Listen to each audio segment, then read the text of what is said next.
panahon ng Rebolusyon ng Wika. Ang panahon ng Rebolusyon ng Wika ay isang mahalagang bahagi ng kasaysayan ng ating bansa.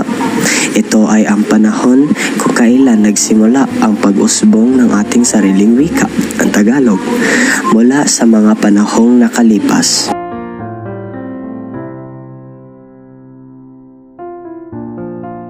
Mga dahilan at pag-unlad ng Rebolusyon ng Wika.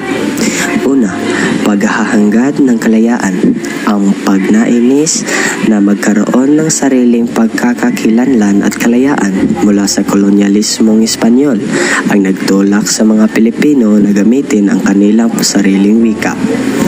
Pangalawa, pagkakaroon ng pambansang wika. Ang pangangailangan para sa isang pambansang wika na magiging instrumento sa pagkakaisa at pakikipag-ugnayan ng mga Pilipino sa iba't ibang rehiyon. Pangatlo, pagsulong ng edukasyon. Ang pagtataguyod ng edukasyon sa wikang pambansa ay nagbigay daan sa pag-unlad ng literasya at kaalaman ng mga Pilipino. Pang-apat, pagpapalaganap ng kultura. Ang wikang pambansa ay nagsilbing tagapagdala at tagapag-ingat ng mga tradisyon at kultura ng mga Pilipino. Papel ng mga manunulat at intelektual sa Rebolusyon ng Wika.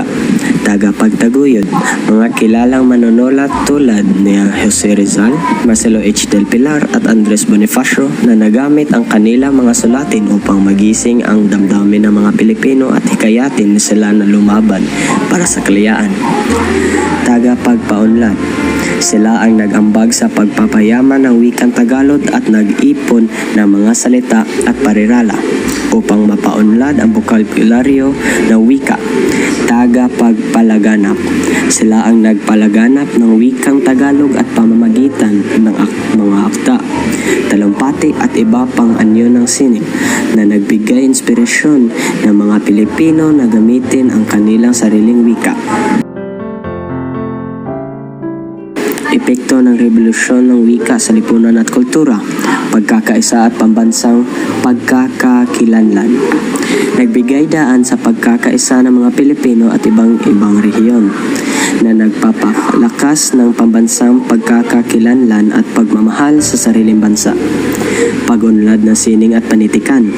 Napaunlad ang panitikan at sining sa pamamagitan ng paggamit ng wika, pambansa, na nagpapayaman sa kultura at identidad ng mga Pilipino. Pagsulong ng edukasyon. Naging mas madali para sa mga Pilipino na maunawan at matuto dahil ginagamit ang wikang pambansa sa edukasyon. Mga hamon at pagsubok sa Rebolusyon ng Wika. Una, pagpapanitili ng wikang Ingles.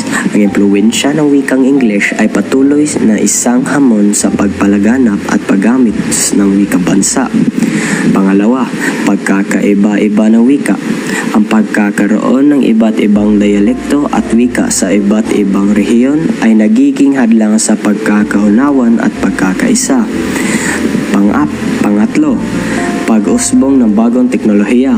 Ang paglitaw ng mga bagong teknolohiya ay nagdadala ng mga bagong salita at parirala na nagiging hamon sa pagpapanitili ng katapatan ng wika.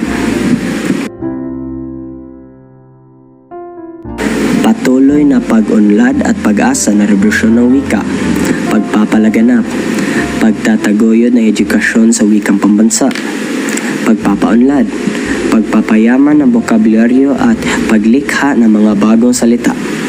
Pagkakaisa, pagpapalaganap ng paggamit ng wikang pambansa sa lahat ng larangan ng buhay.